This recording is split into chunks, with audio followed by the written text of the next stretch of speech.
வணக்கம் மக்களே. காலையில் இன்றைக்கி லேட்டாக தான் எழுந்திரிச்சோம் 6 o'clock. ஸோ அதனால் பிளாக் காஃபி குடிச்சிட்டு பக்கத்துலேயே பார்க்லேயே ஓடலாமேன்னு கிளம்பிட்டேன். 4 kilometers ரன் ஸ்டார்ட் பண்ணி இன்றைக்கும் நான் மட்டும் தான் ஓடினேன். ஸோ கம்ப்ளீட்டாக வெற்றிகரமாக முடிச்சுட்டு பார்த்தீங்களா இல்லை மஜாவாக இருக்கா. இப்போ நம்ம அடுத்த லெவலுக்கு அப்கிரேட் ஆகிட்டோம். ஸோ டிப்ஸு ஸ்டார்ட் பண்ணியிருக்கேன். அப்புறம் சின்ன வயசு ஞாபகம் வந்துச்சுன்னு சும்மா குரங்கு மாதிரி அப்படியே தொங்கிட்டு இருந்தேன். ஸோ அதுக்கப்புறம் நம்மளோட அந்த புஷ்அப்ஸ் அதெல்லாம் கொஞ்சம் ஸ்டார்ட் பண்ணிட்டு கொஞ்சம் நேரம் அந்த ஒர்க் அவுட்ஸ்லாம் பண்ணிகிட்டு இருந்தேன்.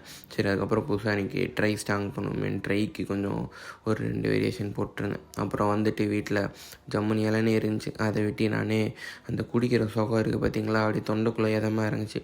காலையில் ரைஸ் வேணான்னு சொல்லிட்டு கோதுமை உப்புமா செஞ்சாங்க. அப்புறம் வெளியே கிளம்ப வேண்டிய வேலை இருந்துச்சு. ஸோ மஜாவாக ரெடி ஆகிட்டு நம்ம எப்பவும் போல் நம்ம ரெடியான பார்த்தா ஸோ காரி ரெடி பண்ணணுன்ட்டு அதை உட்காந்து தொடச்சிட்டு இருந்தேன். டீ சாண்ட்விச்லாம் சாப்பிட்டு திரும்பி வந்துட்டு இருக்க வரியில் பார்த்தீங்களா இல்லையா மஜாவான ஸ்விட்சா. அப்புறம் அப்படியே இது எங்கள் மாமா காரு கொஞ்சம் அப்படியே சர்வீஸ் விட வேண்டியது இருந்துச்சு. அதெல்லாம் முடிச்சுட்டு வீட்டுக்கு டீ குடிச்சிட்டு எங்கள் அக்காவுக்கு நாளைக்கு பிறந்த நாள், அதனால் போய் கேக் வாங்கிட்டு நைட்டு மெடிக்கல் போகணுன்னாங்க. போயிட்டு கடையை சாத்திட்டேன் மக்களை.